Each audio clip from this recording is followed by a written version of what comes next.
Señor, pues te damos muchísimas gracias porque podemos estar aquí en tu presencia. Gracias porque nos concedes este lugar, nos concedes esta bonita mañana y nos concedes este material para poder estudiar conforme a tu voluntad. Te quiero pedir de una manera muy especial que tu Espíritu sea el que guíe en cada una de las enseñanzas. Y Padre, pues también te queremos pedir por los que no han podido todavía llegar para que puedan hacerlo pronto y los que se van a conectar no tengan ningún problema técnico para hacerlo. Te damos gracias por esto. Guarda a Miguel y a Pati y todo esto te lo pedimos en el nombre de tu Hijo Jesús. Amén. Bien, el Salmo 110, como lo habíamos visto, habla principalmente de nuestro Señor Jesús. Es uno de los salmos en los cuales el Nuevo Testamento da más referencia. Tiene más referencia en muchas cosas. Lo hemos visto en los evangelios, todas las referencias que habla. El mismo Jesús hace referencia a su deidad en ese salmo. Y vemos cómo otras partes hablan mucho de este salmo. Tiene este salmo desde el principio, tiene esta parte muy importante. Es el Salmo 110, en donde se nos dice: Jehová dijo a mi Señor, siéntate a mi diestra hasta que ponga a tus enemigos por estrado de mis pies. Y esta es una parte muy muy importante. Jesús habla de esta referencia, ¿no? Dijo el Señor a mi Señor, ¿no? Y ahora especialmente estamos viendo el punto central de este salmo, lo que yo les comentaba que era el meollo, la parte más importante, de una de las partes más importantes, en donde habla de Jesús como sacerdote, pero hablando de el orden de Melquisedec. Ya habíamos explicado mucho acerca de esta frase, cómo dijo Dios, juró, cómo dice este versículo. Vamos a leerlo de nuevo. El versículo 4, estamos en el versículo 4, dice: juró Jehová y no se arrepentirá, tú eres sacerdote para siempre según el orden de Melquisedec. Entonces habíamos visto la parte: juró Jehová, hace un juramento, pero además lo dice, no se va a arrepentir de ese juramento. ¿Y cuál es el juramento? Tú eres sacerdote para siempre. Entonces habíamos visto, muy importante, un juramento por el cual no puede ser quebrantado y tenemos una firme promesa para nuestra alma. La segunda parte, eres sacerdote para siempre. Ya habíamos visto en la primera parte del Salmo a Jesús en su calidad de gobernador. Siéntate a mi diestra. Y habíamos visto la segunda parte, y estábamos viendo la segunda parte, como gobernador y como sacerdote. Ningún gobernante de Judá ni de Israel pudo cumplir esto, ni siquiera el mismo David. Nadie pudo ser sacerdote, rey y sacerdote al mismo tiempo. Sin embargo, en la persona de Jesús podemos ver esta situación. Ahora, podemos ver que Jesús era gobernante y se había cumplido la profecía a través del linaje de Judá, David y Jesús. Pero ahora el sacerdocio, ¿cómo Dios pone en orden esta situación del sacerdocio? ¿Cómo podía ser Jesús sacerdote si no era descendiente de Aarón? Y el sacerdocio arónico era el establecido por Moisés en la ley. Nadie fuera de Aarón podía ser sacerdote ni acercarse a las cosas santas de Dios. Bueno, Dios siempre tiene algo reservado y dice, efectivamente, la palabra sí nos habla, y es más, lo que vamos a ver a continuación es algo escrito dentro de los libros que escribió Moisés. Y no va a ser según el orden de Aarón, sacerdote, sino según el orden de Melquisedec. Y esto nos habla mucho Hebreos capítulo 7, del cual vamos a ver algunos versículos, ¿no? Bien, ok, nos habíamos quedado la vez pasada según el orden de Melquisedec, y habíamos visto contrastándolo con el orden, vamos a contrastarlo en un momento más con el orden de Aarón. Ajá. Sin embargo, ¿qué es esto de el orden de Melquisedec? ¿Quién fue Melquisedec? La Biblia no nos habla más sino 3 versículos históricamente de quién fue Melquisedec. Es impresionante que en esos 3 versículos que el Espíritu Santo guió a Moisés para poner en la palabra, nos diga cosas de Melquisedec y también nos deja de decir cosas de Melquisedec, las cuales nos ayudan a una mayor comprensión de por qué razón Dios puso todo esto. Vamos a Génesis capítulo 14 versículos 18 al 20. Ajá.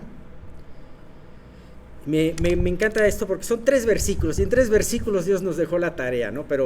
Y son 3 versículos además que nadie comprendería su significado si no fuera por lo escrito después, en ese caso de lo del Salmo y después Hebreos, ¿no? Dice: entonces Melquisedec, rey de Salem y sacerdote del Dios Altísimo, sacó pan y vino y le bendijo diciendo: bendito sea Abraham del Dios Altísimo, creador de los cielos y de la tierra.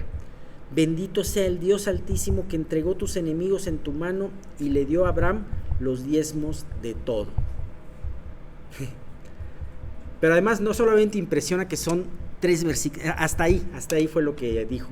No solamente son 3 versículos, sino que de repente, de la nada, aparece Melquisedec.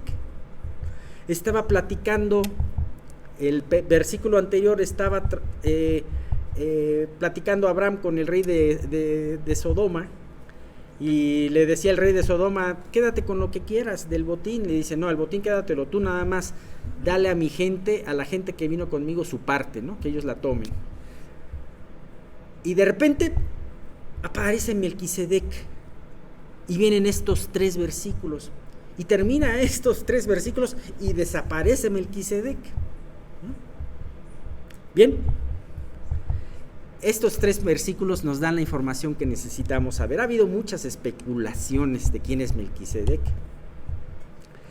Sin embargo, creo que lo más importante no es tratar de rompernos la cabeza pensando cuál es el origen o quién sería, que si sería otro pueblo de creyentes que estuviese por ahí, o en fin, sino más bien qué significa y cómo a través de este versículo Dios afirma el sacerdocio justo y perfecto que iba a tener Jesús en un futuro. A mí me impresiona esto. Bien, así que las cosas que nos declara Moisés en estos versículos nos ayudan a entender cosas, y también las cosas que se callan o las cosas misteriosas nos ayudan a entender cosas. Primeramente se habla de Melquisedec y dice su nombre, Melquisedec o Malquisedec. Malquisedec viene de 2 raíces hebreas. La primera es Melech, que significa rey, y la segunda es Tzedek, que tiene varios significados: recto, moral, próspero o justicia. Fíjate, rey de justicia. De ahí viene lo que dice Hebreos, que vamos a ver en un momento más, rey de justicia. Ajá. Lo más probable es que este nombramiento no se lo haya dado el propio Melquisedec. Ajá. Porque generalmente tú no te das un nombramiento que Dios quiere. Los apóstoles no se autonombraron apóstoles. Hoy en día hay muchos que se autonombran apóstoles y que no lo son. Pero, sin embargo, lo más importante y el nombramiento más importante es el que alguien más te da. Lo más probable es que este nombramiento se lo haya dado a alguien más. Además de ser rey de justicia, habla de que es rey de la ciudad de Salem. Y lo más probable es que esta ciudad pudo haber sido alguna ciudad cananea o pudo haber sido la misma Jerusalén. Jerusalén se conoce en varios lugares, en varias partes de la palabra, como Salem. Pero que lo más importante de esto es que Salem viene de la palabra Shalom, lo cual significa paz. Entonces podemos concluir quién era este personaje. Melquisedec quiere decir rey de justicia, pero también habla de que es un rey de paz. Y esto nos habla de lo que sería este sacerdote eterno y perfecto que es Jesús. Hebreos 7:2. En Hebreos 7:2 nos dice: a quien asimismo dio a Abraham los diezmos de todo, cuyo nombre significa Rey de justicia, como lo acabamos de ver, y también Rey de Salem, esto es, Rey de paz. Entonces queda muy claro esta parte, ¿no? Ahora viene la tercera palabra, el tercer concepto que nos declara algo, pero también nos deja con muchas dudas. Fíjate, dice sacerdote entonces Melquisedec, rey de Salem, sacerdote del Dios Altísimo. Sacerdote del Dios Altísimo. No era un sacerdote o alguien intermediario de algún culto pagano, sino habla de el sacerdote del Dios Altísimo. ¿Sabes? ¿Quién lo ordenó sacerdote de Dios Altísimo? No nos declara la palabra. ¿Cómo era que él conocía al Dios Altísimo? ¿Tuvo él descendientes a los cuales él le pasara su sacerdocio? No lo sabemos, eso está completamente oculto y sellado para nosotros. Sin embargo, de repente aparece Melquisedec, rey de justicia, rey de paz, sacerdote del Dios Altísimo.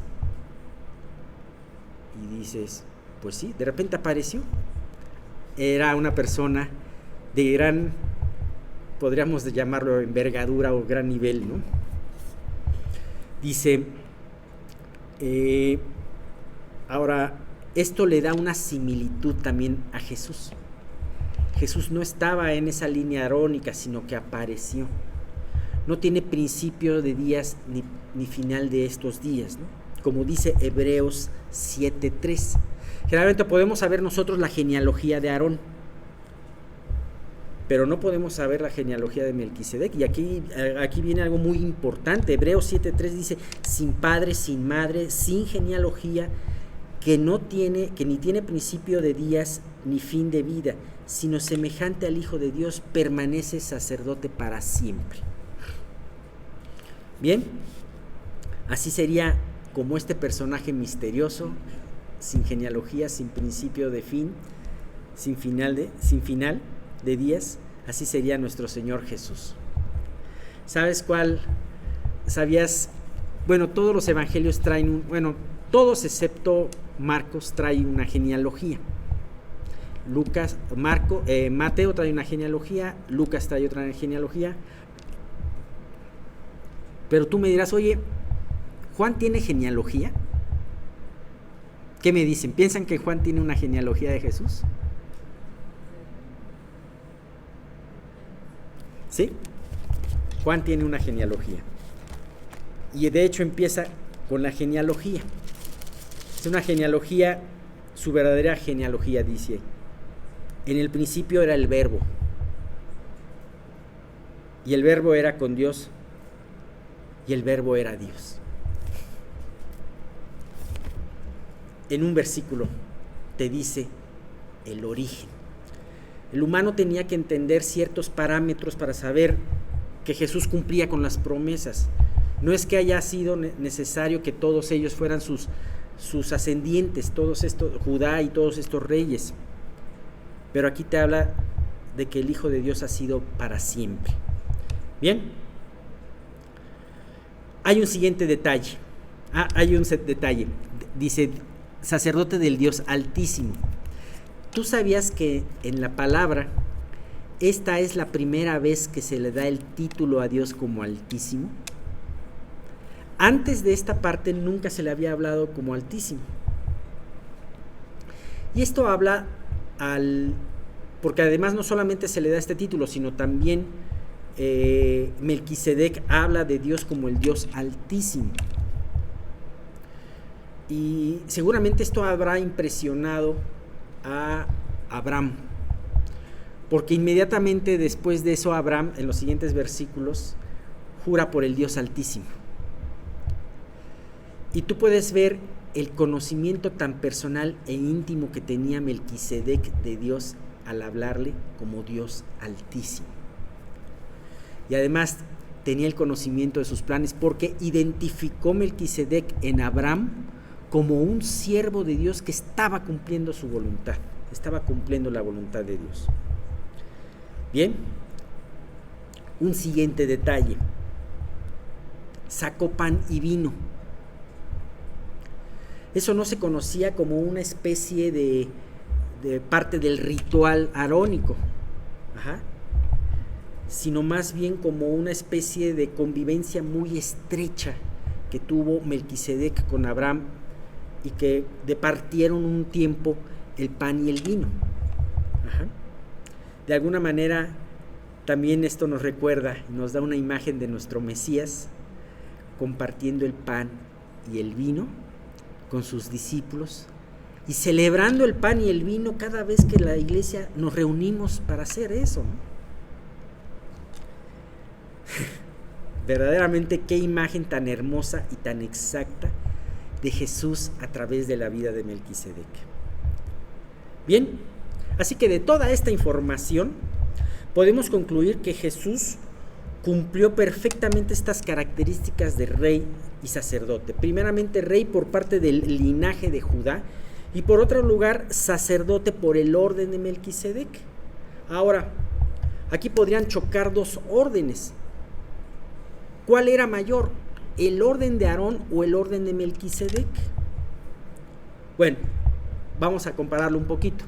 Primeramente, el orden de Melquisedec era mayor. ¿Por qué? Primeramente, aquí en este Salmo 110 dice: juró Jehová y no se arrepentirá, tú eres sacerdote para siempre según el orden de Melquisedec.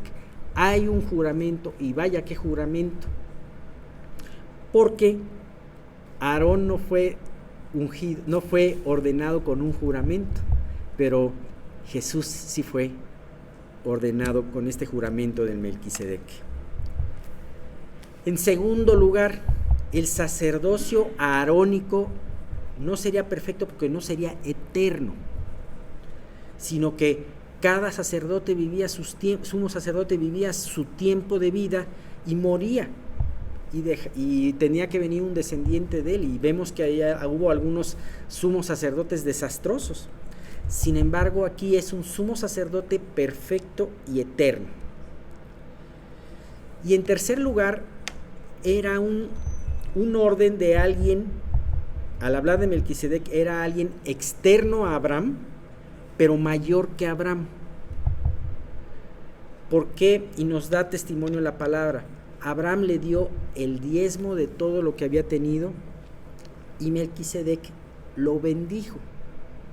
Y como dice Hebreos 7:7,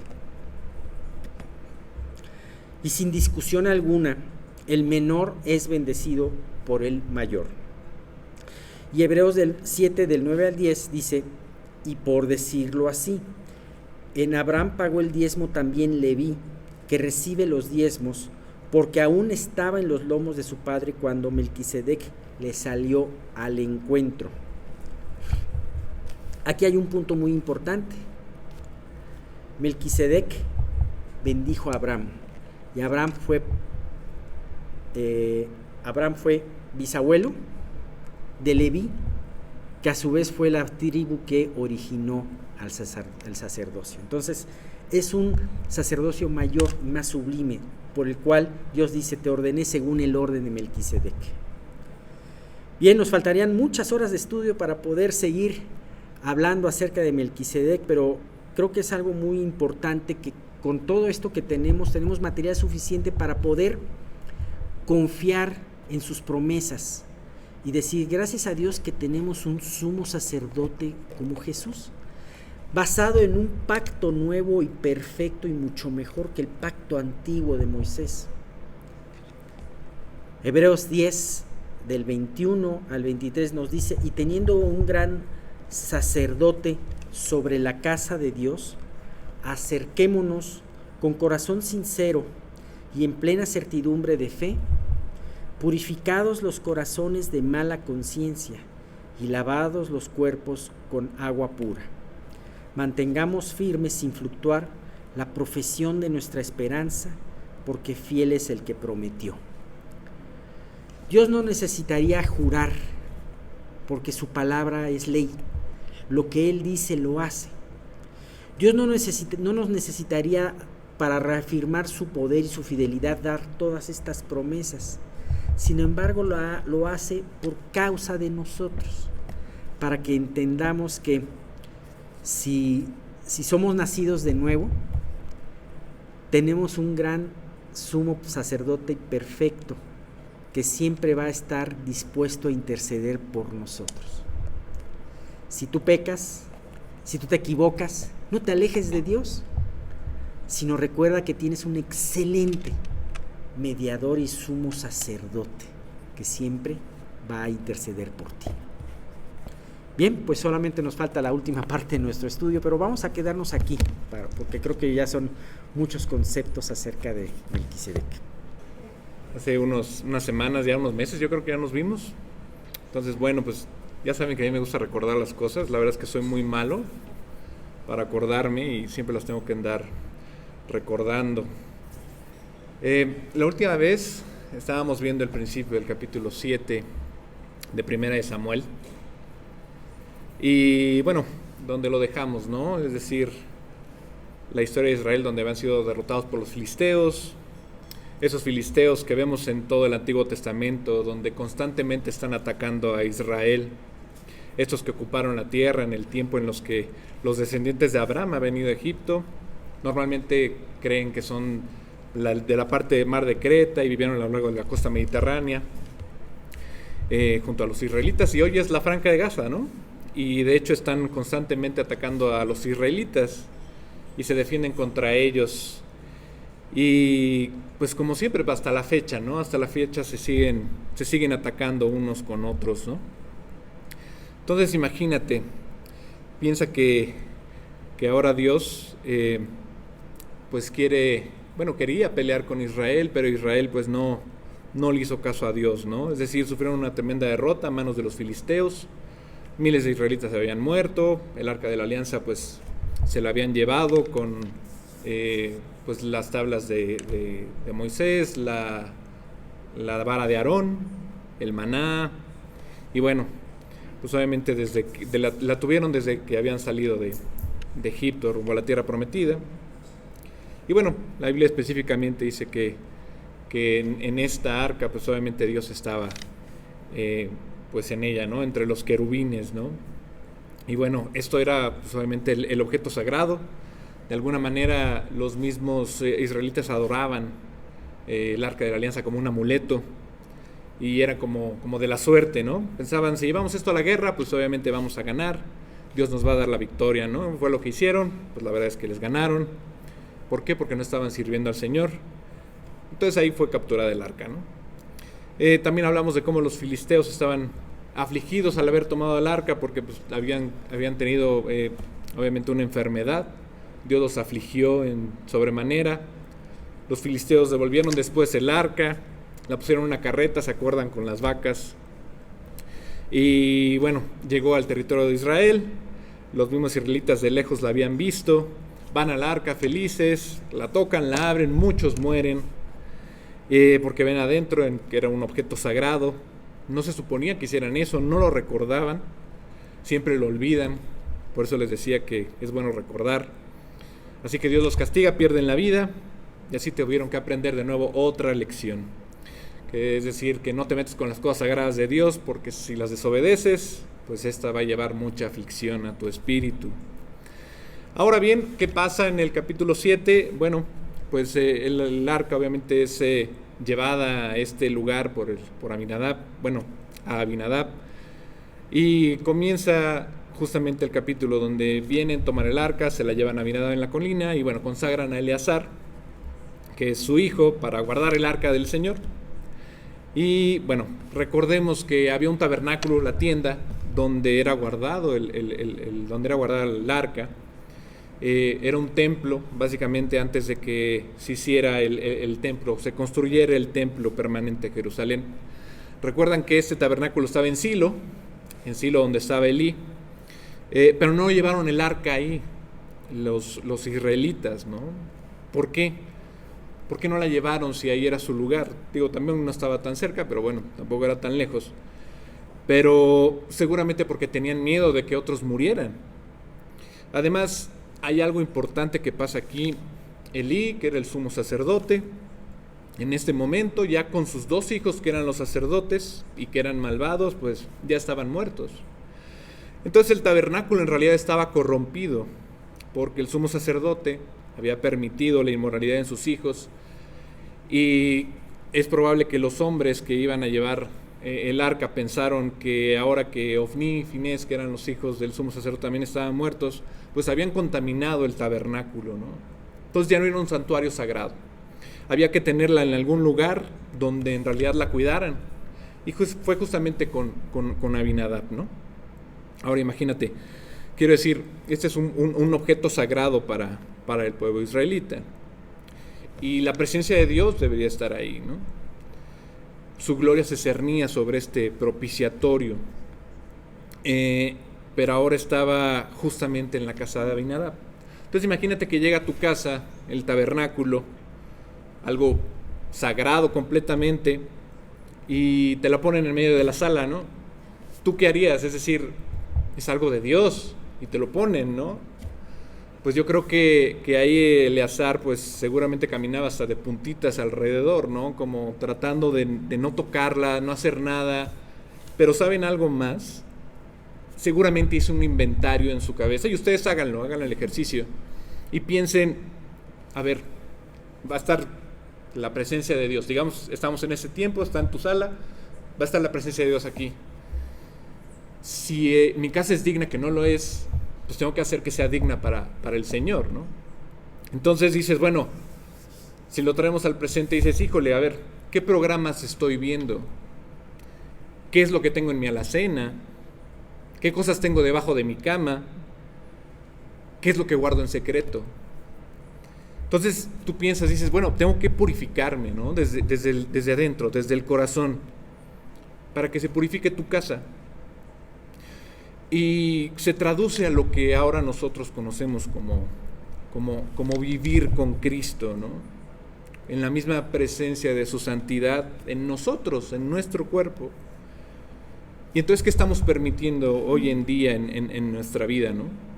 La santidad de Dios en realidad está en nuestros corazones, en nuestras vidas, y no podemos permitir que algo esté contaminando nuestros hogares. Así que realmente no es muy diferente el tiempo que vivimos ahora al tiempo que vivía justamente Abinadab y Eleazar, ¿no? Cuando estaba el arca en su casa, ¿no? Es decir, la presencia santa de Dios estaba ahí, y creo que es algo que nos debe motivar a tener una vida santa, ¿no? Y este hombre Abinadab, pues estaba ahí con Eleazar para guardar el arca. Deben protegerla, velar por ella. El versículo 2 de justamente el capítulo 7 dice que el arca permanece allí mucho tiempo, ya lo habíamos visto la vez pasada. Toda la casa de Israel se lamentaba por esto. Todos estaban quebrantados por todas estas derrotas que habían tenido, y saben que la nación está sumida en la confusión. ¿Por qué? Porque el sumo sacerdote pues ya lamentablemente está muerto. Los que iban a quedar en su lugar también asesinados. Pero pues ahí ya sale nuestro nuevo profeta, ¿no? Que es Samuel, que había crecido ahí con Elí. Entonces dice más adelante que Samuel en realidad envejece y Saúl se convierte en el primer rey de Israel. Reina como por 40 años. Después viene David como sucesor. Y ya como a los 7 años, un poquito más, dice, se acuerda, ¿no? Del arca, ¿no? Y dice, tráiganmela. Entonces, si tú haces la cuenta, más o menos son casi 70 años de que se quedó ahí en su casa, ¿no? Seguramente decía, pues ya se les olvidó, pero mira, pues yo sé que estoy contento con la presencia de Dios, ¿no? ¿Por qué? Porque hizo que yo limpiara mi vida, ¿no? Dice el Salmo 78, 56, hablando de este tiempo de Israel, ¿no? Dice, pero ellos tentaron y enojaron al Dios Altísimo, y no guardaron sus mandamientos, sino que se volvieron y se rebelaron como sus padres. Se volvieron como arco engañoso, le enojaron con sus lugares altos y le provocaron a celo con sus imágenes de talla. Lo oyó Dios y se enojó, y en gran manera aborreció a Israel. Dejó por tanto el tabernáculo de Silo, la tienda en que habitó entre los hombres, y entregó a cautiverio su poderío y su gloria en mano del enemigo. Entregó también su pueblo a la espada, y se irritó contra su heredad. El fuego devoró a sus jóvenes, y sus vírgenes no fueron loadas en cantos nupciales. Sus sacerdotes cayeron a espada, y sus viudas no hicieron lamentación. Así que el tabernáculo, la casa de Dios en ese entonces, está abandonada. Digo, está en la sala, pero está abandonada, ¿no? Por el pueblo. Y ya ni siquiera hacían sacrificios por los pecados de Israel, porque no tenían el arca, estaba guardada, el tabernáculo estaba corrompido. Así que hay mucha tristeza espiritual, hay mucha, pues sí, esta preocupación y en la nación de Israel. Entonces no hay nada, todo está como muy triste y abatido, ¿no? Pero ahora, bueno, nuestro pequeño nuevo juez, nuevo profeta Samuel, pues ya ha creció en el tabernáculo, fue dedicado ahí por su madre, recordemos, Samuel. Y vamos a ver que ahora él sirve de este juez, de este profeta para esta nueva nación de Israel que está abatida. Y Dios lo va a usar como este portavoz para hablarle al pueblo, ¿no? Recordemos el versículo 3 de 1 Samuel 7. Habló Samuel a toda la casa de Israel diciendo, si de todo vuestro corazón os volvéis a Jehová, quitad los dioses ajenos y a Astarot de entre vosotros, y preparad vuestro corazón a Jehová, y solo a él servid, y os librará de la mano de los filisteos. Entonces los hijos de Israel quitaron a los Baales y a Astarot, y sirvieron solo a Jehová. Así vimos la vez pasada que había como un nuevo avivamiento en Israel, ¿no? Habla aquí del corazón, ¿no? Y Samuel los exhorta, les dice que en realidad la razón por la que habían sufrido esta derrota de los filisteos es porque no estaban caminando con el Señor. Estaban sirviendo a otros dioses, a otras naciones, ¿no? A estos Baales y a Astarot, que recordemos, Baal era esta deidad masculina de la fertilidad y de la cosecha, y Astarot era la parte femenina de Baal, la diosa de la fertilidad. Y así juntos los israelitas estaban y se preguntan, o nosotros nos preguntamos, ¿quieres saber por qué están experimentando esa derrota en tu vida? Es decir, también nosotros muchas veces tenemos derrotas en nuestra vida. ¿Por qué no estamos caminando con el Señor? Es la respuesta. Entonces ellos también, ¿no? Justamente tuvieron eso porque no caminaban con Dios. Es decir, estos principios siguen siendo los mismos en ese entonces y al día de hoy. Son escrituras antiguas, pero son pues más vivas que cualquier cosa en nuestra vida, ¿no?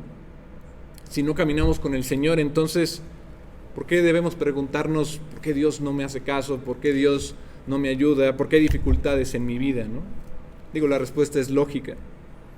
Mira, hay bastantes dificultades en esta vida y todavía le aunamos que vivimos en un mundo pues ya caído y pecaminoso, ¿no? Sin embargo, hay dificultades que nos traemos a nosotros mismos, ¿no? Es decir, le ponemos así vinagre a la herida, limón a la herida, ¿no? El libro de Proverbios en 13:15 dice, el buen entendimiento da gracia, mas el camino de los transgresores es duro. Es decir, los transgresores son los que van pecando y añaden, ¿no? Y demás, parece que es fácil, pero la verdad es que no lo es, les cuesta, ¿no? Entonces, en realidad invitamos a las dificultades a nuestras vidas y no caminamos con el Señor, se nos hace fácil, ¿no? Ya hay suficientes dificultades en general. ¿Por qué tengo que añadirle más a mi vida, más peso si ya esta vida es dura, ¿no? Es difícil. Pues por mis propias malas decisiones. Las decisiones diarias, las que tomamos, podemos votar por Dios, pero no decidimos las malas, ¿no? Entonces, ¿por qué les va mal? Bueno, porque subimos derrotas, ya saben por qué. No estamos caminando con el Señor. Israel tampoco lo hacía. Tenemos que deshacernos de estos falsos dioses, porque no le estamos sirviendo a Dios realmente. Aparte, noten el énfasis que le pone Samuel en la escritura, ¿no? Dice, porque es en realidad del corazón. Eso lo leímos 1 Samuel 7:3, ¿no? Básicamente, si vuelven al Señor con todo su corazón y entonces quitan los dioses extranjeros de entre ustedes y preparan sus corazones para el Señor y solo le sirven a Él, los librará de las manos de los filisteos. Es decir, eso es un asunto nuevamente del corazón, viene de aquí, todo viene de aquí. Y bueno, es para recordar también como dice Deuteronomio 12, ¿no? Del 1 al 4, donde dice, esos son los estatutos y decretos que cuidaréis de poner por obra en la tierra que Jehová, el Dios de tus padres, te ha dado para que tomes posesión de ella. Todos los días que vosotros viviréis sobre la tierra, destruiréis enteramente todos los lugares donde las naciones que vosotros heredasteis sirvieron a sus dioses, sobre los montes altos y sobre los collados, y debajo de todo árbol frondoso. Derribaréis sus altares y quebraréis sus estatuas, y sus imágenes de acera consumiréis con fuego, y destruiréis las esculturas de sus dioses, y raeréis su nombre de aquel lugar. No haréis así a Jehová vuestro Dios. Entonces Samuel básicamente le está diciendo, o sea, ¿qué es lo que ustedes están haciendo? Tienen que cortar, tienen que destruir, tienen que quemar estos falsos dioses. Esto es lo que nos dice y tenemos que escucharlo, ¿no? Las cosas que se interponen en nuestro camino con el Señor a menudo son cosas de nuestra propia carne, las cosas que sacamos diario de nosotros, ¿no? Pero no podemos negociar con ellas, tenemos que cortarlas de raíz, aunque sea lo más difícil, ¿no? ¿Por qué? Porque volvemos a ello. Le decía a Chilo antes del estudio que cada vez que uno, y seguramente pues nuestros pastores más experimentados lo hacen, ¿no? Cada vez que preparan un estudio se enfrentan a Dios así directo, ¿no? Era como ir justamente al tabernáculo, ir a esta fuente, al espejo de agua y verse a sí mismo, ¿no? Y decir, ¿qué hago? O sea, estoy mal y pues le tienes que pedir perdón a Dios y demás. Entonces Samuel les dice, o sea, tienen que lidiar con estos ídolos extranjeros en sus propios corazones y en sus vidas, porque viene de aquí. El versículo 5 dice, justamente en 1 Samuel 7, y Samuel dijo, reunid a todo Israel en Mizpa, y yo oraré por vosotros a Jehová. El 6, y se reunieron en Mizpa y sacaron agua, y la derramaron delante de Jehová, y ayunaron aquel día, y dijeron allí, contra Jehová hemos pecado. Y juzgó Samuel a los hijos de Israel en Mizpa. Ahora, permítame esta última frase que dice cuando los juzgó. A veces tendremos que pensar en esta palabra de juzgar, pero no en un mal sentido. Normalmente lo hacemos como, híjole, no me van a decir nada de esto, no me van a decir nada de aquello, ¿no? Así como mejor no me juzgues, ¿no? Ya sabes, como lamentándote, pero aquí la forma en la que lo dice es un juez, es decir, lo dice Samuel, lo dice sirviendo como a la justicia, es decir, Samuel te lo dice como un líder, es decir, los está gobernando, los está aconsejando, los está corrigiendo, los está animando incluso, ¿no? Es decir, con este amor que Dios da. Entonces los reúne en Mizpa y los exhorta de esta manera, ¿no? Y noten lo que dice la palabra, dice, derramaron agua delante del Señor. Seguramente algunos sabrán lo que significa. Es simplemente esta parte indicativa donde tú derramas tu vida enfrente de Dios. Hay veces en las que uno está tan abatido que llega con Dios y nada más quita todo lo que es en realidad. Quita la piel, quita la ropa, quita todas las defensas que uno tiene y le dice, Dios, mira, este soy yo. Me derramo mi corazón ante ti, mi oración ante ti para pedirte ayuda, ¿no?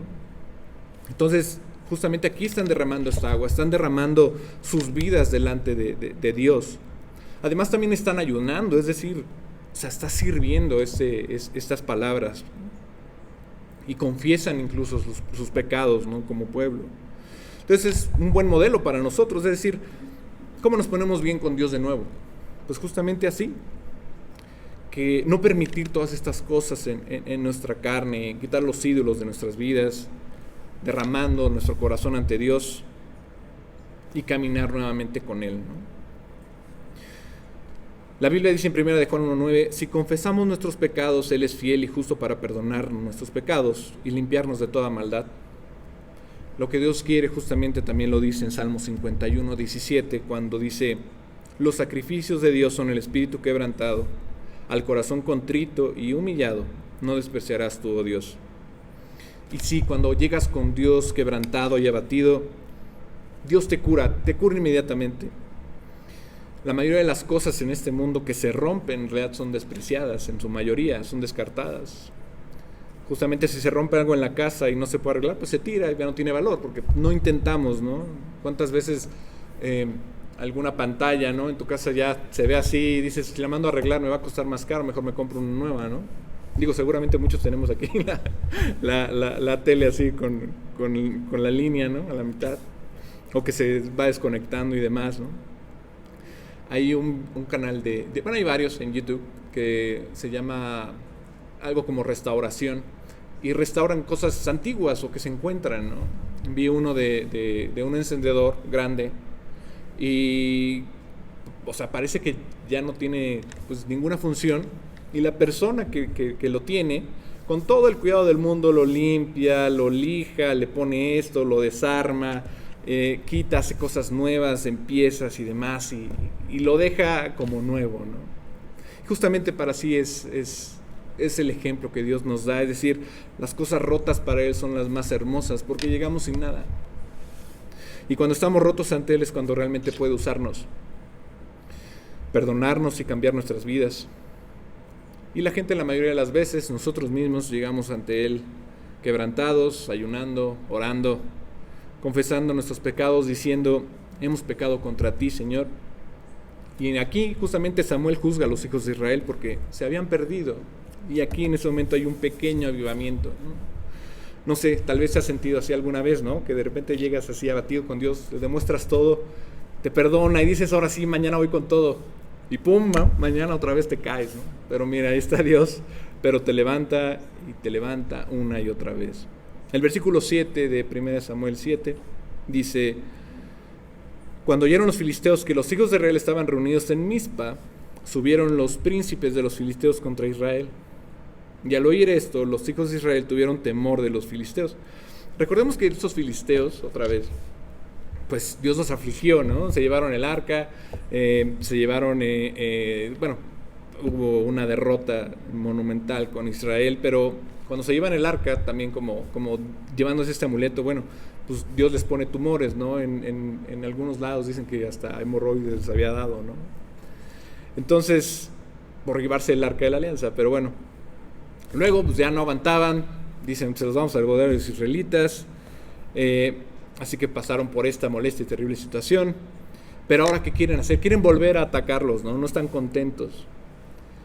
Es decir, los vuelven a amenazar, quieren volver a atacarlos y los ven muy vulnerables, ¿no? Y están listos otra vez para la guerra. Después de todo lo que les había pasado, no importa, yo voy otra vez a declarar la guerra al pueblo de Israel, ¿no? Entonces el pueblo de Israel está contrito, está humillado, está ante Dios. Los filisteos quieren sacar provecho ante esto, porque justamente cuando están así tristes y abatidos, los ven como una debilidad. Los ven arrepentidos, están llorando, demás. Entonces, la verdad es que cuando están quebrantados ante Dios, pues este es el punto más fuerte que nosotros tenemos, porque Él es el que pelea nuestras batallas, ¿no? El enemigo piensa que es nuestro punto más débil, pero la verdad es lo contrario, ¿no?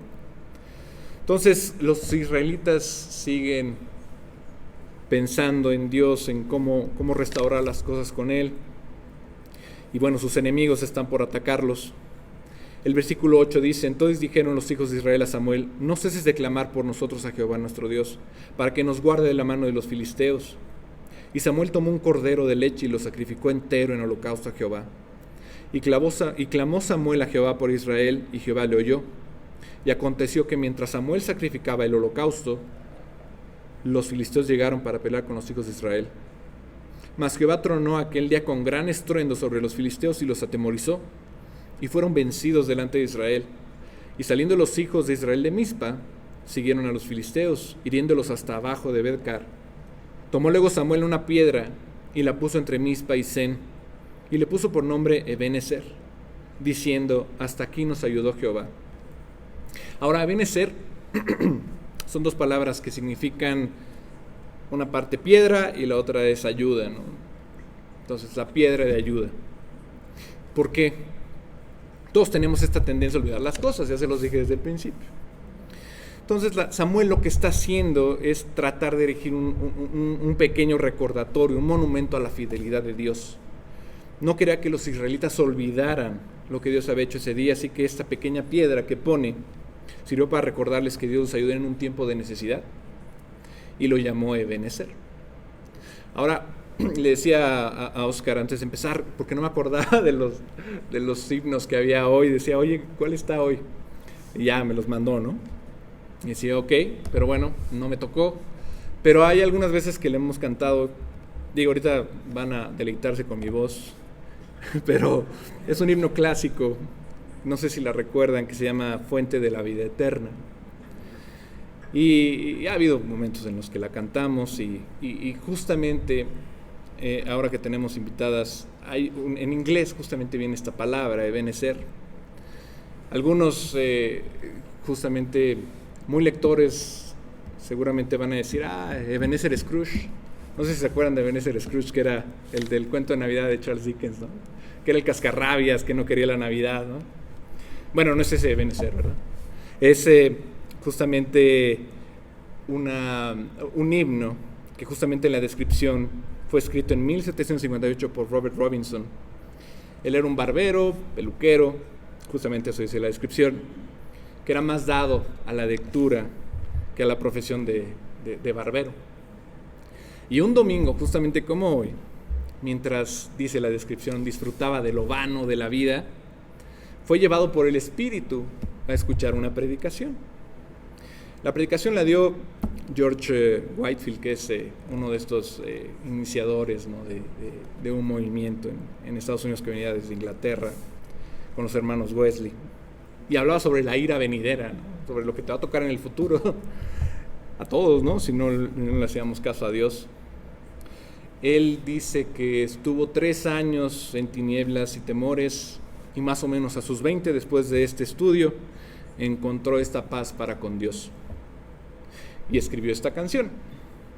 A ver si se acuerdan cómo va, que dice... A ver, ahí va, Fuente de la vida eterna y de toda bendición, ensalzar tu gracia tierna debe cada corazón.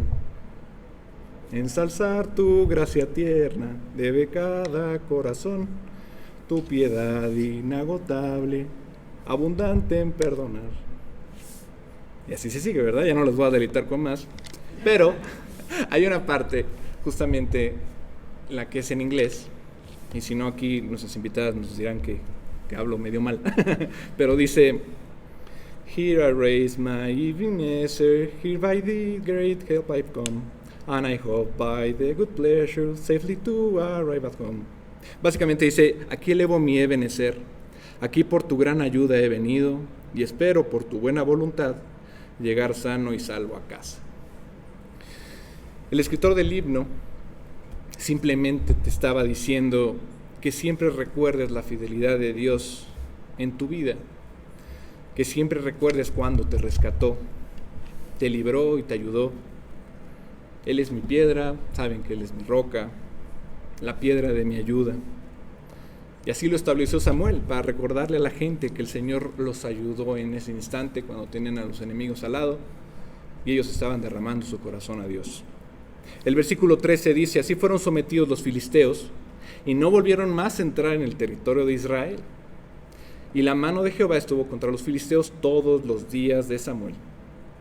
Y fueron restituidas a los hijos de Israel las ciudades de los filisteos que habían tomado a los israelitas, desde Cron hasta Gat, e Israel libró su territorio de mano de los filisteos, y hubo paz entre Israel y el amorreo. Las palabras restituidas y también la palabra libró y también la palabra paz en el versículo son hermosas, ¿no? Porque justamente nos pinta el cuadro, ¿no? De lo que sucede cuando nos ponemos bien con Dios. Es decir, abandonamos nuestros pecados, los entregamos, abandonamos nuestros ídolos, los destruimos, y las cosas que interfieren en nuestro caminar con el Señor, las ponemos a un lado.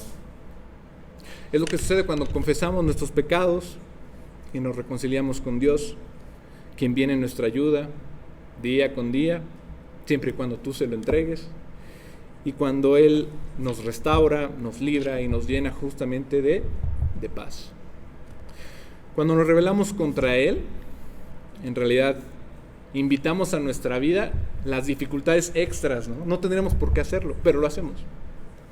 Cuando confesamos nuestro pecado y nos reconciliamos con Él, Él lucha por nosotros y encontramos esta maravillosa restitución y liberación y la paz que Él solo puede traer, ¿no?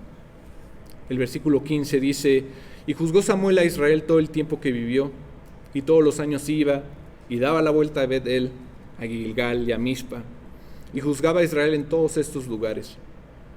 Al final del versículo dice: Samuel juzgó a Israel todo el tiempo que vivió. Así que los gobernó, los guió, y algo que a mí me gustó fue que cada año hacía su circuito de Bet-el a Gilgal y a Mizpa, y juzgaba a Israel en todos esos lugares, ¿no? Así haciendo su rondín, como un vigilante, ¿no? Todo el tiempo, ¿no? Y checaba. No sé si lo haya sido en caballo, en su carreta, seguramente a pie, pero fue a todos estos lugares durante todos esos años diligentemente, pero siempre regresaba al mismo lugar, ¿no? En el 17 dice: después volví a Ramá, porque allí estaba su casa, y allí juzgaba a Israel, y edificó allí un altar a Jehová. Si ven, no dice que había regresado a Silo, o sea, para nada, ¿no? Regresó a su casa, y allí había edificado el altar. Descubrimos que Ramá fue el lugar donde él nació, si no mal recordamos. Así que él regresa a este lugar, él viaja alrededor, y bueno, él lidera, él gobierna, él juzga, guía de esta manera, pero siempre regresa a su casa. Como dicen, ¿no? Todos volvemos al lugar donde fuimos felices, así que también regresa a Dios. Salmos 4:7 dice: tú diste alegría a mi corazón, mayor que la de ellos cuando abundaba su grano y su mosto. Entonces Salmos 4:7 nos dice eso, que justamente donde era feliz, ahí regresaba, ¿no? Si nos vamos, si todavía tenemos tiempo, a ver, ¿todavía tenemos chance? Bueno, si nos vamos al 8, justamente cuando Israel pide rey, aconteció que, dice el 8:1, aconteció que, habiendo Samuel envejecido, puso a sus hijos por jueces sobre Israel. Y el nombre de su hijo primogénito fue Joel, y el nombre del segundo Abías, y eran jueces en Berseba. Pero no anduvieron los hijos por los caminos de su padre, antes se volvieron tras la avaricia, dejándose sobornar y pervirtiendo el derecho. Punto y aparte, ahora quiero que vean esto, ¿no? Samuel fue traído al tabernáculo por su madre cuando era un niño. Ella le había hecho una promesa a Dios, que le daría un hijo a Dios si ella podía concebir. Bueno, supimos que ella concibió, le dio Samuel. Samuel significa en hebreo Dios escucha o escuchado por Dios. Dios escucha la oración de ella cumple su promesa, le da Samuel al sumo sacerdote Elí en ese entonces, para que lo criara en el tabernáculo del Señor, en Silo, ¿no? Y Elí, aunque la Biblia no dice que era un hombre malvado, porque era un juez, era el juez de Dios, el sacerdote de Israel, dice que sus hijos eran los malvados, Ofni y Finés. Pero en el caso de Elí, él nunca interfirió con los planes de sus hijos, como lo habíamos visto hace ya un año, ¿no? Y por eso Elí era culpable. Nunca le puso el freno a sus hijos. Samuel, sin embargo, creció viendo esto, o sea, creció viendo a Elí y viendo a los hijos de Elí, y ahora él, que ya es grande, pues vio que en realidad Elí nunca interfirió con esto, nunca lo refrenó, no los disciplinó como debía, así que Elí fue responsable de las acciones de su hijo, ¿no? Pero aquí es diferente. De Samuel no se dice acerca del cuidado que tuvo con sus hijos, no dice que les haya puesto un alto, no dice que pasó por alto sus pecados, solo dice que sus hijos no caminaron en sus caminos. Entonces, aquí quiero que vean la otra perspectiva, es decir, solo dice que sus hijos no caminaron sus caminos, es decir, se desviaron por la avaricia, por las ganancias deshonestas, aceptaron sobornos y pervirtieron el derecho, la justicia, ¿no? ¿Por qué se menciona esto? Porque no hay ninguna indicación de que Samuel, a diferencia de Elí, hiciera algo malo en la crianza de sus hijos. ¿A qué me refiero? Que los niños tienen voluntades propias también. Todos tenemos el libre albedrío, todos tenemos que escoger. Y a veces puedes hacer lo mejor que tú puedes como padre. Y aunque tú lo hagas y trates de ser perfecto, pues en realidad ellos tal vez no puedan seguir tus caminos, no quieran seguirlos, ¿no? Tal vez trates de vivir por ellos, pero tal vez su voluntad no va de acuerdo. Entonces tú sabes, a la gente pues, se siente culpable si sus hijos terminan mal, crecen mal y van en una dirección diferente a la que tú querías. Y te lo digo, yo no soy padre, pero ustedes los que son padres y ven a sus hijos crecer así, les rompen el corazón. Y muchos de los padres en realidad se van echando la culpa porque cometen errores. Todos cometemos errores, no necesitas ser padre para cometerlos. El único padre perfecto y que es la excepción a la regla es Dios. Y tú puedes hacer lo mejor que puedas y aún así pues no todos tienen esa voluntad, así que tomarán sus propias decisiones. Algunos hijos adultos tal vez no sigan esos caminos del Señor y sí, tal vez sea demasiado desgarrador. Pero el corazón de los hijos pues también tiene sus propias decisiones, ¿no? Samuel, siendo profeta, amaba al Señor y vivía para Él, pero no pudo cambiar el corazón de sus hijos. Imagínate, o sea, Samuel, ¿no? Samuel el profeta, Samuel el juez, Samuel el gobernante, Samuel el guía, el que los exhortaba, no pudo cambiar a sus hijos. Ellos escogieron una manera diferente de vivir. El versículo 4, aquí es donde, a partir de este punto, puedes notar conmigo que los israelitas van a pedir algo, van a pedir un rey, como dice el título. Y lo más curioso es que no les gusta que Samuel sea juez. No les gusta o no les gustó que sus hijos, imagínate el ejemplo de los hijos de Samuel, no les gustó que sus hijos de Samuel fueran jueces tampoco sobre ellos. No les gustó esa forma de liderazgo. ¿Por qué? Pues veían las ganancias deshonestas, que hacían esto, que hacían aquello. Pues no les gustaba, ¿no? ¿Y quién era el responsable? Samuel. Aunque Samuel haya vivido bien, sus hijos no. Y el versículo 4 dice: entonces todos los ancianos de Israel se juntaron y vinieron a Ramá para ver a Samuel. Y le dijeron: he aquí tú has envejecido y tus hijos no andan en tus caminos, por tanto, constitúyenos ahora un rey que nos juzgue como tienen todas las naciones. Prácticamente le dijeron: el futuro es hoy, viejo. No es una gran manera de presentarte con el profeta y juez de Dios, pero le dijeron: mira viejo, eres viejo y tus hijos no andan como tú andabas. Entonces te pedimos de favor que nos hagas un rey. Danos un rey para que nos juzgue como a todas las demás naciones. Y bueno, subraya esto, ¿no? Como todas las demás naciones. ¿Por qué? Están decidiendo en este momento una forma de gobierno nueva. Y la realidad es que ellos tienen un rey. No es terrenal, es Dios. Pero a ellos no les gusta el representante de Dios en la tierra, no les gusta el siervo de Dios, que es Samuel. Y como Samuel ya era grande, ya se iba a retirar, y sus hijos no eran los más adeptos, pues no les gustaba, ¿no? Entonces, ¿qué es lo que quieren? Quieren un rey como todas las demás naciones. Quieren ser gobernados como otros son gobernados. Y así en el versículo 6 dice: pero no agrada a Samuel esta palabra, que dijeron: pues no, pues están quejando contra ti, ¿no? Nadie le gusta que se queje contra uno. Danos un rey que nos juzgue. Y Samuel oró a Jehová. Entonces, pues Samuel, molesto, obviamente, pues oró al Señor, y el Señor le dijo a Samuel: oye la voz del pueblo en todo lo que te digan, porque no te han desechado a ti, sino me han desechado a mí, para que no reine sobre ellos, conforme a todas las obras que han hecho desde el día que los saqué de Egipto hasta hoy, dejándome a mí y sirviendo a dioses ajenos. Así hacen también contigo. Ahora pues, oye su voz, mas protesta solemnemente contra ellos y muéstrales cómo les tratará el rey que reinará sobre ellos. Le dijo, puedes protestar, o sea, vale la pena, ¿no? Entonces está diciendo básicamente eso: Samuel, no te lo tomes a pecho, no han venido por ti, es por mí, sí, ya te vas a retirar. Y quieren ser juzgados como los demás, quieren ser juzgados como rey, como las demás naciones. Entonces le dice, mira, ahora sí que desde que los saqué de Egipto han servido a otros dioses, han estado adorando a otros ídolos, me rechazan a mí, así que pues esto es lo que vamos a hacer. Quiero que les digas que pueden seguir adelante y tener un rey, está bien, pero adviérteles, ¿no?, que cuando tengan un rey se van a dar cuenta de lo mucho mejor que les iba conmigo.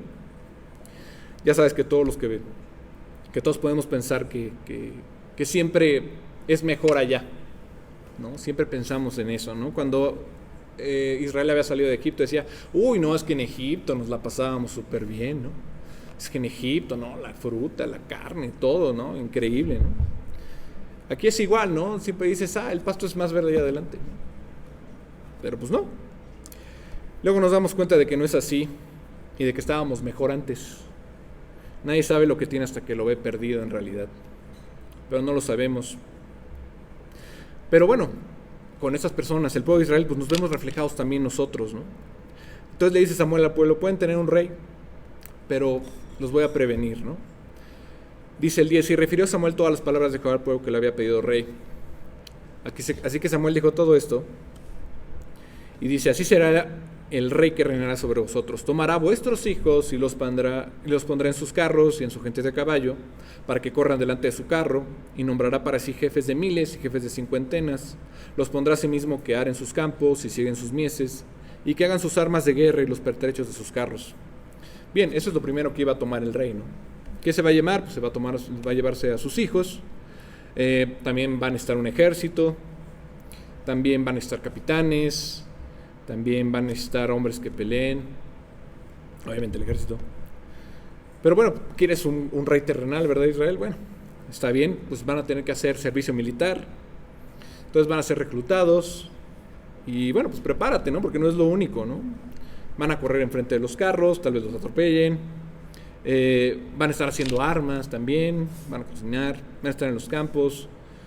El 13 dice, tomará también a vuestras hijas para que sean perfumadoras, cocineras y amasadoras. Asimismo tomará lo mejor de vuestras tierras, de vuestras viñas y de vuestros olivares, y los dará a sus siervos. Bueno, pues también el rey necesita un palacio, y el rey necesita gente que trabaja en el palacio, y necesita funcionarios, y necesita personal. Si no, también van a estar a sus hijas, ¿no?, que hagan todo esto, pan y perfumes. El nuevo gobierno, pues saben que exige, ¿no? Y les va a exigir sus viñedos y olivares y sirvientes. El versículo 15 dice, diezmará vuestro grano y vuestras viñas para dar a sus oficiales de sus siervos, tomará vuestros siervos y vuestras siervas, vuestros mejores jóvenes y vuestros asnos, y con ellos hará sus obras. Diezmará también vuestros rebaños y seréis sus siervos. Entonces, pues sí, es como hacerle la declaración al SAT, ¿no? Así de, bueno, pues IVA y ISR y esto aquí no iba y tengo que refacturar y impuestos, ¿no? Entonces va a grabar todo y se va a llevar todo. El 18 dice, clamaréis aquel día a causa de vuestro rey que os habréis elegido, mas Jehová no os responderá en aquel día. Entonces lees el capítulo y de verdad sientes cómo hasta el gobierno te empieza a quitar cosas, ¿no? Y dices, bueno, pues hasta la fecha, ¿no? Y piensas, bueno, está bien, si me quita, bueno, pues me va a defender, ¿no? Va a haber una causa común por nosotros, va a pelear por el bienestar común, vamos a tener calles, vamos a tener agua, vamos a tener luz. Y oh, sorpresa, ¿no? El gobierno nada más toma y dices, bueno, ¿esto Dios lo puso? No, Dios no lo puso, tú lo quisiste. Y los parámetros divinos de Dios son muy diferentes a los que tienen los gobiernos humanos, ¿no? Sí, Dios permite que los gobernantes que estén en el poder, pero están rebasando realmente lo que Dios quería también, ¿no? Entonces piensas, ¿Dios no nos escucha? Porque en realidad el gobierno no era la respuesta. Todos pensamos, no, sí, el gasto del gobierno, sí, tiene que poner aquí cosas y demás, y nos tiene que dar nuestra pensión, y esta otra pensión, y la beca, y todo, pues no. La verdad es que no es así, ¿no? No debe sorprendernos hoy en día. Desde entonces habían pedido esto los israelitas, ¿no? Quiero decir, de alguna manera Dios ha hecho oídos sordos por nuestros pecados ante Él, por la forma en que lo hemos ofendido, negado, ignorado y celebrado leyes y políticas que son muy contrarias a las de Dios. Y hoy lo vemos no solamente en nuestro país, sino en todo el mundo, leyes completamente fuera de contexto, donde no toman en cuenta a Dios y están dañando mucho, sobre todo a los niños. Entonces, menciona realmente tomar y diezmar, ¿no? Algunos pares de veces en esos versículos, ¿no? Entonces Samuel les dice prácticamente a Israel, ¿esto es lo que en realidad quieren? ¿Están seguros? ¿Pueden tener un rey que va a tomar, es más, van a querer un rey que va a tomar a sus hijos, los va a tomar de ejército y demás? El 19 dice, pero el pueblo no quiso oír la voz de Samuel y dijo, no, sino que habrá rey sobre nosotros y nosotros seremos también como todas las naciones y nuestro rey nos gobernará y saldrá delante de nosotros y hará nuestras guerras. Pero no va a batallar tus guerras, ¿no?